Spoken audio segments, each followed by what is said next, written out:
소망합니다. 사랑합니다. 축복합니다. 오늘 본문 요한복음 14장부터 16장까지는 고별 설교의 내용입니다. 그 가운데 오늘 14장 27절 말씀을 통해서 함께 은혜를 나누기를 소망합니다.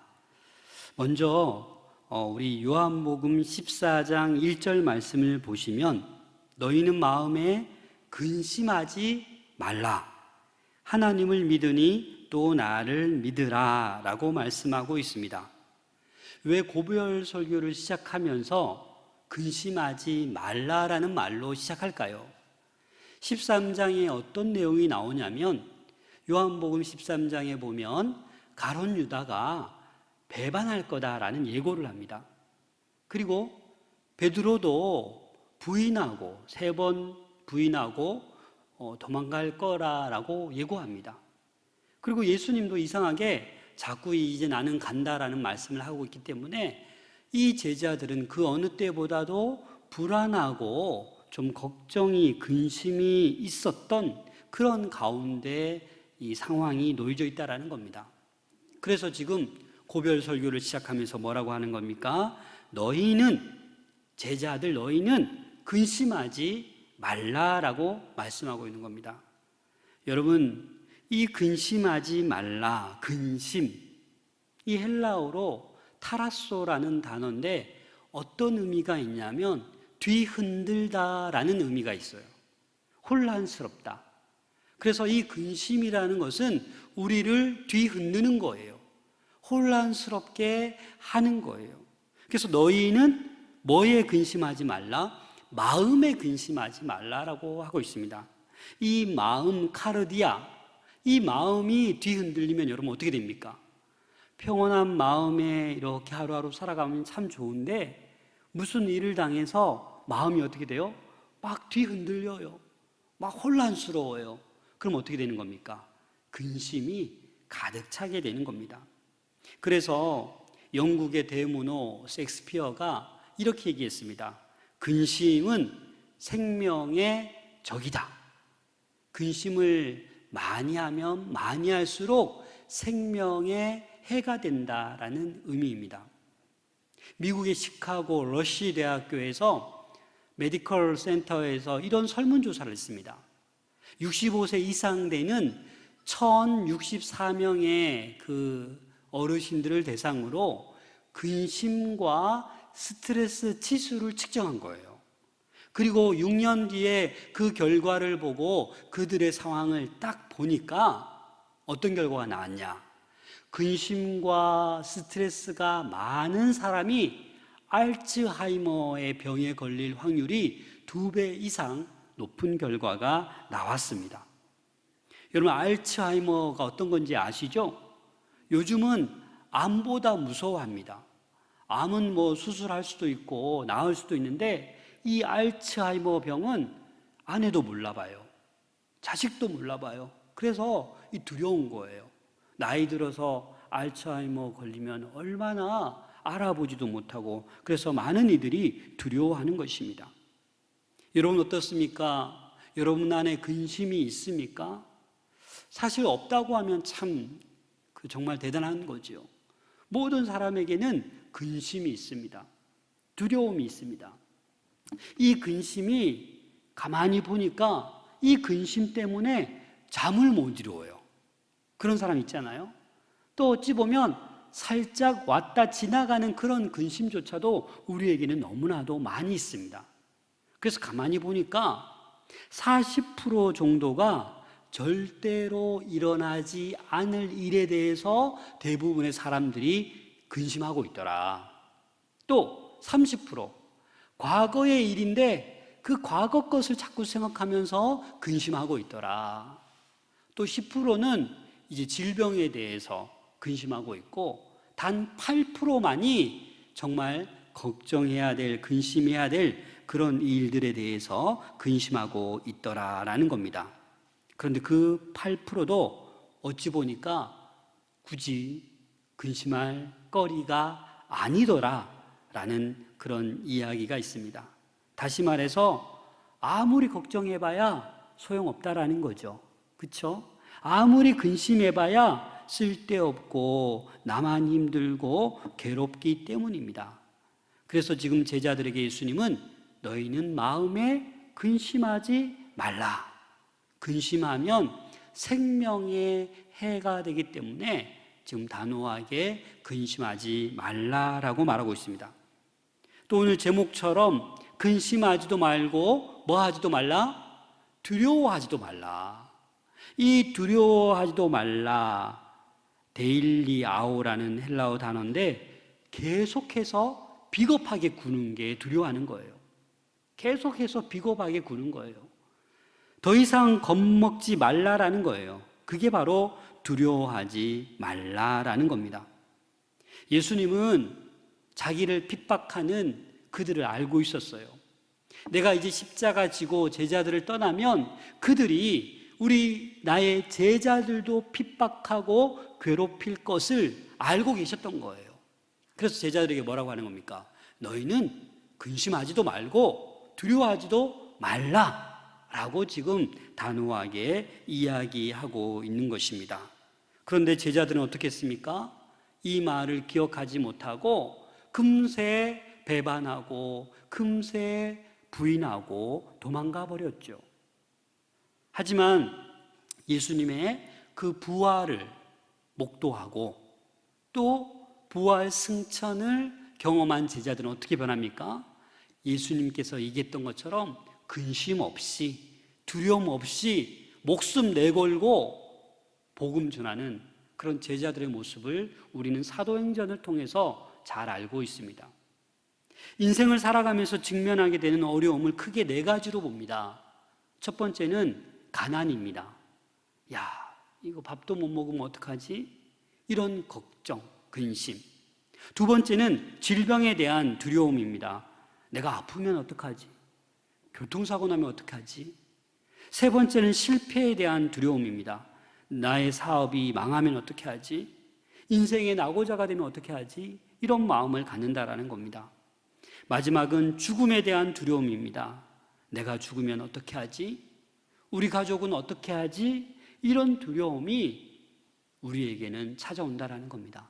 사랑하는 여러분, 지금 여러분들은 어떤 두려움이 있습니까? 어떤 근심이 있습니까?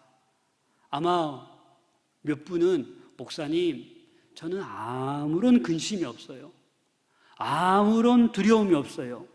이렇게 말하실 분들도 있을 수 있겠지만 그거는 속는 겁니다. 우리에게는 크고 작은 근심과 두려움이 있는 것이 정상입니다. 하지만 이런 근심과 두려움이 있지만 어떻게 해야 돼요? 하나님께 솔직히 내어놓으면 되는 것입니다. 오늘 예배하러 오신 우리 사랑하는 성도님들, 또 온라인으로 가정에서 예배드린 여러분들, 어떤 근심이 있든지 이 예배를 통해서 이 시간 하나님께 조목조목 다 올려드리고 내어놓을 수 있기를 소망합니다. 우리 자녀들, 청년들 어떤 근심이 있습니까? 우리 고3들은 이제 수능이 다가오고 있는 거예요. 수시에 돼야 되는데, 정시라도 돼야 되는데, 이런 근심과 두려움이 있지 않습니까? 떨어지면 어떻게 하지? 재수해야 되나 말아야 되나? 이런 걱정이 있어요. 대학 졸업할 때 어떻습니까? 요즘 기뻐합니까? 두려워요. 취업도 못했는데 졸업하면 어떻게 하지? 나를 받아주는 곳은 없는데, 이런 두려움이 있는 거예요. 또 취업하면 뭐 합니까? 집은 언제 사지? 결혼은 내가 할 수 있을까? 그래서 요즘 결혼 연령이 거의 35세를 넘어섰습니다. 그러니까 결혼을 앞두고 두려워하고, 결혼하면 또 어떻게 해요? 우리 자녀를 낳을 수는 있을까? 오늘날 그런 걱정들을 하고 있는 거예요. 여러분들 어떻습니까? 다 출가시켜도 이제 남은 인생 어떻게 살아가야지? 노후 대책은 어떻게 해야 되지? 점점 나이가 드니까 아픈 곳은 많아지는데 이거 어떡하지? 기력은 쇠해지는데 어떻게 하지? 이런 마음, 우리는 자꾸 두려움에 사로잡혀 있다라는 겁니다. 여러분, 어떠한 두려움, 어떠한 근심에 사로잡혀 있더라도 오늘 말씀을 통해 위로받을 수 있기를 소망합니다. 지금 온 세계의 상황이 어떻습니까? 지구촌에 거하는 대부분의 사람들은 어떤 근심과 어떤 두려움이 있을 것 같습니까? 지구촌 곳곳이 아파하고 있습니다. 많이 두려움에 떨고 있습니다.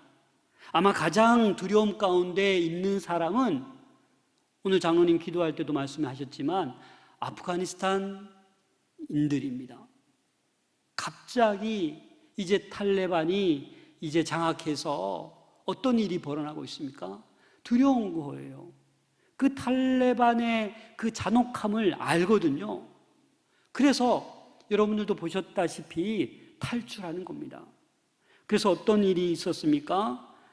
그 수송기가 이제 이륙하는데 한 140명밖에 타지 못하는 곳에 640명이 탄 거예요. 살아보고자 날개에 붙잡고 탔는데 이 비행기가 이륙해서 가다가 어떻게 됐습니까? 2명이 떨어지는 장면이 영상으로 찍혔어요. 그런데 그 다음날 이런 기사가 나왔습니다. 그 떨어진 한 명이 누구예요? 20대 의사였어요. 또 랜딩 기어, 비행기가 이륙하면서 바퀴가 접히는 그곳에 시체들이 발견되었는데 그곳에는 10대 유소년 국가대표 축구선수가 또 죽은 거예요. 여러분, 왜 이렇게 목숨 걸고 탈출하려고 하는 것이겠습니까? 두려움 때문이에요. 이래 가나 저래 가나 죽을 건데 내가 목숨 걸고 탈출하겠다라는 거 아니겠습니까? 히잡을 쓰지 않았다고 그 여성을 총살했습니다, 여러분. 대통령이라고 하는 아슈라프 가니 대통령은 돈다발 들고 도망갔어요. 백성을 버리고. 그 대통령의 딸은 미국에서 호화 생활을 하고 있답니다. 아프가니스탄 수많은 여성들은 목숨 걸고 시위도 하고 그렇게 두려움에 떨고 있는데 이 아프가니스탄 빼고도 또 지구촌 곳곳에 미얀마 곳곳에 자연재해로 아파하고 두려워 떨고 있는 이들이 너무나도 많습니다. 특히 이슬람 무장 조직 탈레반이 아프가니스탄을 장악하면서 현지 기독교인들의 위험도가 아주 높아졌다고 합니다. 저도 어제 어떤 선교사님, 어떤 사람이 영상을 보내주는데 제가 마음이 너무 아팠어요. 총살시키는 잔혹한 영상을 제가 보게 된 거예요. 여러분, 이런 지금 현 시대에 우리가 살아가고 있습니다. 그 아프간에는 지하교회가 참 많습니다. 그 20년 동안 그래도 복음을 전하려고 들어간 선교사님들, 기독인들이 참 많습니다. 이제 색출되면 무조건 사형이죠. 우리가 그래서 더욱이 기도해야 됩니다. 하나님, 이 아프가니스탄의 지하교회들, 성도들 지켜달라고. 행여나 죽음 앞에 놓일지라도 벌벌벌 떨리는 것이 아니라 정말 담대하게 순교하는 그런 하나님의 자녀들 되게 해달라고 여러분 우리는 기도해야 될 것입니다. 그들의 목숨을 보장해달라고 우리는 기도해야 될 것입니다. 기도밖에 없습니다. 우리가 아프가니스탄을 위해서 우리 더욱더 간절히 기도할 수 있는 우리 모두가 될 수 있기를 소망합니다. 어제 우리 교회에서 확진자가 나왔다고 역학조사를 하였습니다. 그런데 우리 교회가 방역 수칙을 잘 지켜서 정말 자가격리자가 한 명도 발생하지 않았습니다. 여러분, 오늘 본문 말씀을 통해서 근심하지도 말고 두려워하지도 말라, 이 말씀이 저와 여러분들에게 친히 하나님께서 전해주시는 귀한 음성으로 들려질 수 있기를 소망합니다. 지금 코로나가 우리 가까이 있습니다. 창원 지역도 너무나도 많이 확진자가 나와서 코로나 바이러스가 창궐하고 있습니다. 이런 불안한 시대를 우리는 살아가고 있습니다. 하지만 이 근심과 불안함, 두려움으로 살아가서는 안 됩니다. 저와 여러분들은 오늘 말씀을 통해 그 두려움을 몰아내고 그 안에 채워야 될 것이 있는데 그 채워야 될 것을 오늘 본문에서 말씀해 주고 있습니다. 여러분, 두려움은 반드시 몰아내어야만 합니다. 아니면 영과 육이 죽습니다. 어떤 사람이 냉동 열차에 들어갔는데 문이 잠겨버린 거예요. 그런데 밖에서만 열 수 있고 안에서는 열 수가 없어요. 아무리 두드려도 아무도 지나가는 사람 없고, 그래서 이 사람은 생각을 했습니다. 이제 끝났구나. 나는 여기서 얼어 죽겠구나. 그래서 한쪽 모퉁이에 앉아서 글을 썼다고 합니다. 내 몸은 얼고 있다. 나는 오래 살지 못할 것이다. 나는 곧 죽을 것이다. 그래서 며칠 뒤에 그 냉동열차 문이 열려졌는데 그 사람이 어떻게 되었을까요? 죽었습니다. 그 놀라운 사실은 그 냉동열차 그 칸이 작동되지 않은 지 한 달 된 차예요. 무슨 말입니까?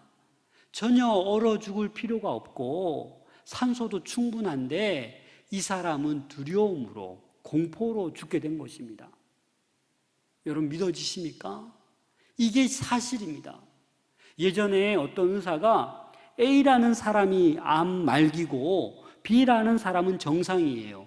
근데 잘못 얘기해 준 거예요. B라는 사람에게 암 말기고 A는 괜찮다. 그런데 B라는 사람이 어떻게 되는 겁니까? 암 말기가 아닌데 암 말기라는 소식을 듣고 점점점 살이 빠지고 초췌해지고 점점점 어떻게 가요? 죽어져 가는 거예요. 그럼 그래서 이 두려움이 무서운 거예요. 그래서 우리는 담대해야 됩니다. 마음을 극히 강하게 담대히 해야 된다라는 겁니다. 그래서 이 두려움을 몰아낼 방법을 우리 주님께서 말씀해 주고 있습니다. 오늘 요한복음 14장 27절 말씀 같이 한번 읽겠습니다. 시작. 평안을 너희에게 끼치노니 곧 나의 평안을 너희에게 주노라. 내가 너희에게 주는 것은 세상이 주는 것과 같지 아니하니라. 너희는 마음에 근심하지도 말고 두려워하지도 말라. 아멘. 끼치노라. 아피엠이라는 헬라어인데 이 끼치노라가 어떤 의미가 있냐면 남겨두다, 가게 하다, 이런 의미가 있는 거예요. 다시 말해서 평안을 너희에게 남겨주겠다라는 거예요. 예수님께서 이 평안이 너희에게 가게 하겠다라는 겁니다. 예수님께서 십자가 지시고 부활 승천하신 다음에 누구를 보내주셨어요? 보혜사 성령을 보내주셨잖아요. 그래서 이 평안이라는 것은 예수님께서 너희에게, 내가 하나님 보좌 우편으로 가지만 너희에게 성령을 남겨주겠다라는 겁니다. 성령이 너희 안에 흘러 들어갈 수 있도록 가게 하겠다라는 것이 평안을 너희에게 끼치겠다라는 말씀이에요. 약속의 말씀입니다. 그런데 이 평안을 우리는 두 가지로 봅니다. 대부분의 사람들이 이 첫 번째 평안으로 생각하는데 이 평안이 뭐냐? 세상이 주는 평안을 우리는 이루려고 합니다. 세상이 주는 평안이 어떤 것입니까? 돈이 많았으면 좋겠다. 건강했으면 좋겠다.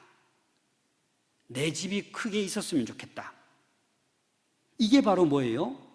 세상이 주는 평안입니다. 이 평안에 우리는 속지 말아야 돼요. 여러분 돈 많다고 늘 평안합니까? 건강하다고 늘 평안합니까? 아니다라는 거예요.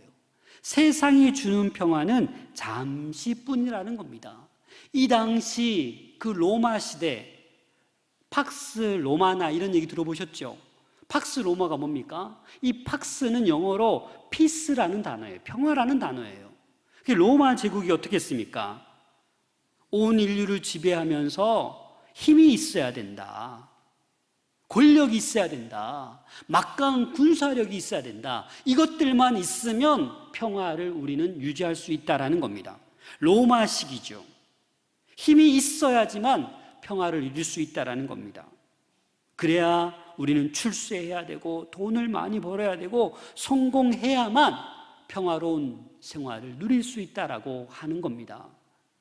이 세상에 주는 평화는 우리가 속는 거예요. 진정한 평안이 아닙니다. 물질적이요, 상대적이요, 때로는 순간적이요, 권력 지향적인 힘에 의해서 이루어지는 평안입니다. 내가 찾으려고 하고, 내가 쌓으려고 하고, 내가 쟁취하려고 하는, 내가 이룩하려고 하는 그런 세상이 주는 평안에 여러분들 속지 않으시기를 부탁드립니다. 그러면 어떤 평안이 있습니까? 주님이 주시는 참된 평안이 있다라는 거예요. 이 평안이 바로 에이레네, 우리가 말하는 샬롬, 이 평안은 하늘로부터 내려오는 겁니다.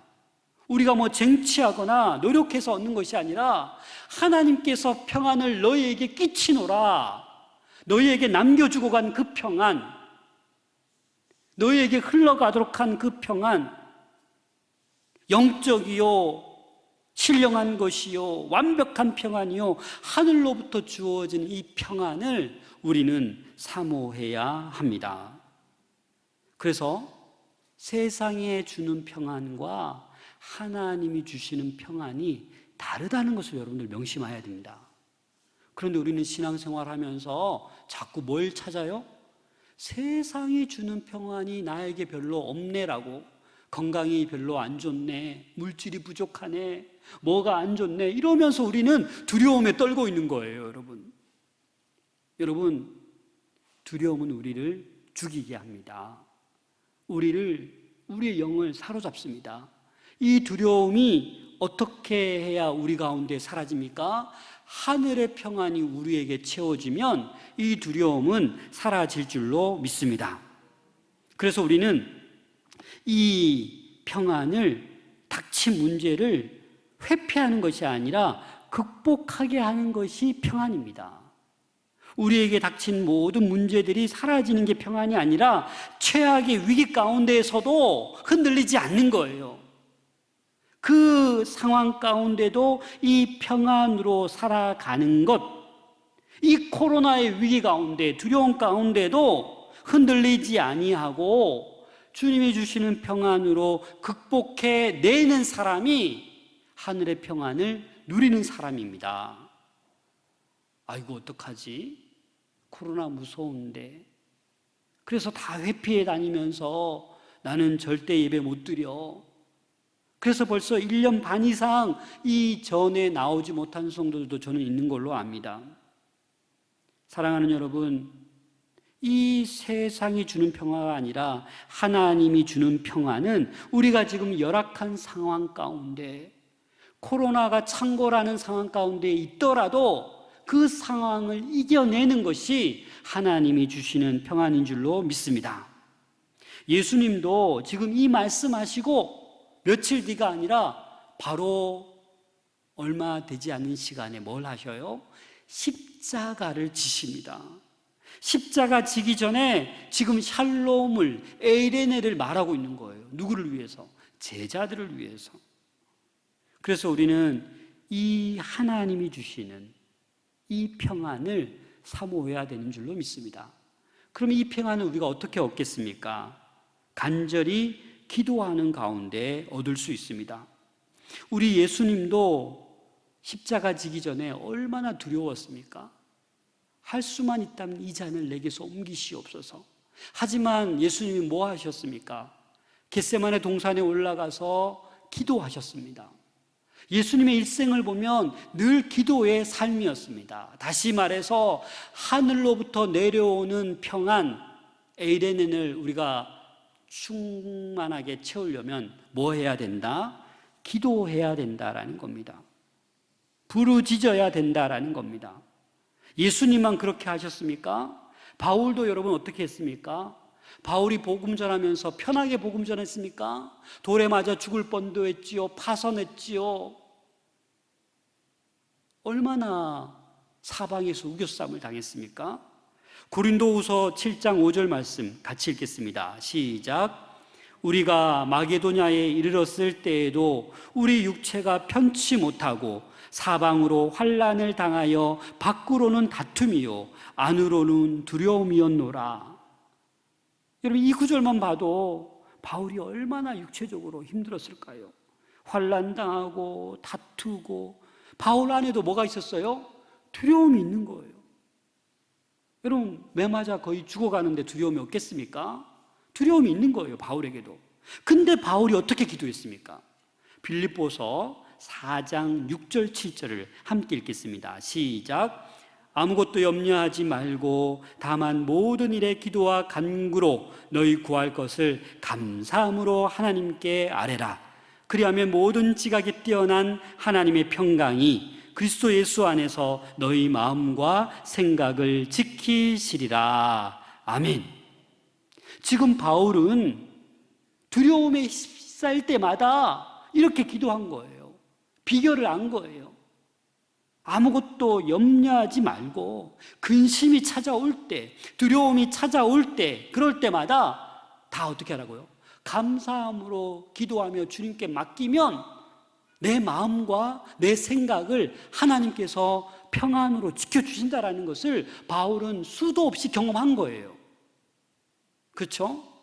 그래서 우리도 이 참된 평안이 우리를 가득 차게 하기 위해서는 어떻게 해야 된다? 기도해야 된다라는 거예요. 두려움이 우리에게 찾아와도 우리는 이렇게 바울처럼 기도할 수 있어야 된다라는 겁니다. 자, 바울에게 이렇게 기도하니까 바울에게 평안이 임했습니다. 그렇죠? 여러분, 두려움이 모든 상황이 해결되었습니까? 아니요. 여전히 복음 전하면서 상황은 안 좋은 거예요. 핍박하고 괴롭히고. 우리들도 마찬가지입니다.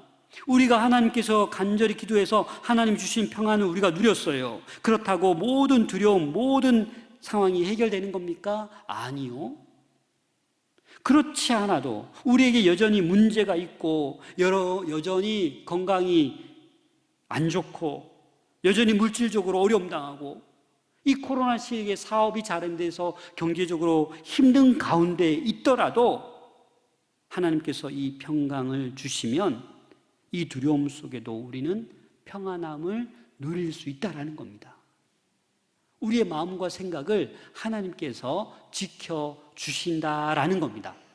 우리의 마음을 혼잡스럽게 뒤흔들어 놓지 못하게 하고 주의 성령이 우리 가운데 평안을 잃지 않도록 도와주신다라는 겁니다. 그래서 우리는 예수님처럼 바울처럼 이 힘든 상황 가운데 평안을 달라고 하늘의 에이레네 샬롬이 우리 가운데 충만하게 해달라고 우리는 간절히 기도해야 합니다. 우리 이사야서 41장 10절 말씀 함께 읽겠습니다. 시작. 두려워 말라 내가 너와 함께함이라 놀라지 말라 나는 내 하나님이 됨이라 내가 너를 굳세게 하리라 참으로 나의 의로운 오른손으로 너를 붙들리라. 아멘. 하나님이 우리와 어떻게 하신다고요? 함께 하신대요. 그래서 두려워하지 말고 놀라지 말래요. 하나님의 능력의 오른손이 우리를 붙드신다라고 말씀하십니다. 길 잃은 어린아이 한 5살 정도밖에 안 되는 아이가 길을 잃으면 어떻게 합니까? 울지요, 그죠? 그래서 울지 말라라고 아이스크림을 줘도 인형을 줘도 장난감을 줘도 울음을 그칩니까? 안 그칩니까? 안 그치죠. 이 아이에게 뭐가 필요해요? 엄마가 필요한 거예요. 아빠가 오면 울음을 뚝 그치는 거예요. 그렇습니다, 여러분. 저와 여러분들에게도 하나님이 필요합니다. 하나님이 함께 하시면 우리는 평안을 누릴 수 있습니다. 우리 이사야서 43장 1절부터 3절 말씀을 함께 읽겠습니다. 시작. 야곱아 너를 창조하신 여호와께서 지금 말씀하시느니라. 이스라엘아 너를 지으신 이가 말씀하시느니라.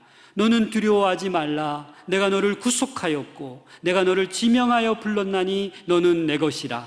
내가 물 가운데로 지날 때에 내가 너와 함께 할 것이라. 강을 건널 때에 물이 너를 침몰하지 못할 것이며 내가 불 가운데로 지날 때에 타지도 아니할 것이요 불꽃이 너를 사르지도 못하리니 대저 나는 여호와 내 하나님이요 이스라엘의 거룩한 이요 내 구원자임이라. 내가 애굽을 너의 속량물로 구스와 스바를 너를 대신하여 주었노라. 아멘. 우리가 왜 두려워하지 말아야 됩니까? 하나님은 우리의 창조주이십니다. 우리의 구속주가 되십니다. 우리가 하나님의 것입니다. 그렇기 때문에 우리는 두려워할 필요가 없는 거예요. 그래서 지금 가장 두려워 떨고 있는 그 아프가니스탄 그 백성들 가운데도 이 말씀이 전해지면 좋겠습니다. 내가 불꽃 가운데 지날지라도 나는 하나님의 것이야. 하나님이 나의 주인이야. 하나님이 나를 구속해 주셨어. 그래서 어떤 두려움도 나는 두렵지 않아 라고 담대하게 서게 되는 것입니다. 우리 시편 91편 2절 3절을 한번 읽어보겠습니다. 같이 읽겠습니다. 시작. 나는 여호와를 향하여 말하기를 그는 나의 피난처요 나의 요새요 내가 의뢰하는 하나님이라 하리니 이는 그가 너를 새 사냥꾼의 올무에서와 심한 전염병에서 건지실 것이미로다. 아멘. 우리는 지금 코로나로 인하여 두려워하고 있습니다. 심한 전염병에서 건지실 이는 우리 하나님이십니다. 하나님이 우리의 피난처이십니다. 우리의 요새이십니다. 우리가 의뢰해야 될 하나님이십니다. 대면 비대면으로 예배드리는 우리 사랑하는 모든 마산 동부의 권속 여러분, 하나님께서 이 코로나로부터 반드시 건져 주실 줄로 믿습니다. 그래서 하나님이 주시는 이 평안을 우리 가운데 가득 채워 어떠한 상황도, 어떠한 근심도, 어떠한 두려움도 이겨낼 수 있는 우리 모두가 될 수 있기를 소망합니다. 여러분, 베드로가 물 위를 걸었습니까? 못 걸었습니까? 걸었습니다. 주님 보고 주님 음성 듣고 걸었습니다. 그런데 주님을 주목하지 못하고 그 바람과 그 풍랑을 보고 어떻게 됐습니까? 빠져버렸지 않습니까? 여러분, 어떠한 상황 가운데 있을지라도 예수님을 바라볼 수 있기를 소망합니다. 주님을 주목할 수 있기를 바랍니다. 그럴 때 우리에게 평안이 임하는 줄로 믿습니다. 처음에 읽었던 요한복음 14장 1절 말씀 다 같이 한번 읽겠습니다. 시작. 너희는 마음에 근심하지 말라. 하나님을 믿으니 또 나를 믿으라. 아멘. 우리가 어떻게 해야 평안할 수 있습니까? 하나님을 믿어야 됩니다. 우리가 살아가고 있는 이 세상 믿을 것이 없습니다. 여러분, 경제를 믿습니까? 정치를 믿습니까? 누구를 믿습니까? 우리는 하나님을 믿어야 되는 줄로 믿습니다. 하나님을 신뢰할 때 우리에게 근심이 사라질 줄로 믿습니다. 하나님을 온전히 믿을 때 우리의 평안을 그 누구도 빼앗아가지 못할 줄로 믿습니다. 요한 1서 4장 18절 다 함께 읽겠습니다. 시작.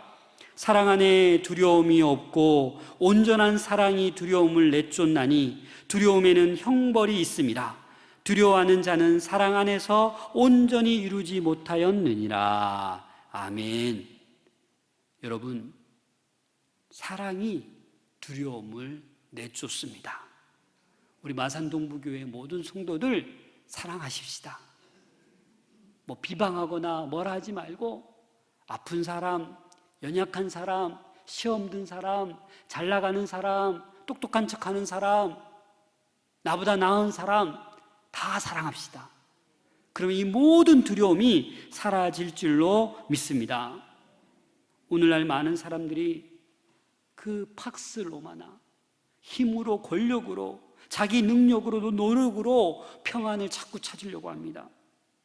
예수 믿는 사람들 가운데도 그러려고 합니다. 내가 어느 정도 높아지면, 어느 정도 물질을 벌면 내가 교회 나가겠습니다. 아니요. 그런 것들이 없을지라도 하나님께서 말씀하신 평안을 너에게 끼치노라. 평안을 우리에게 남겨주셨습니다. 지금도 그 평안을 우리에게 가게 하십니다. 그게 바로 보혜사 성령이십니다. 성령 충만으로 회복되는 우리 마산 동부교회, 성령 충만으로 평안함을 다 회복하는 우리 모든 성도님들 될 수 있기를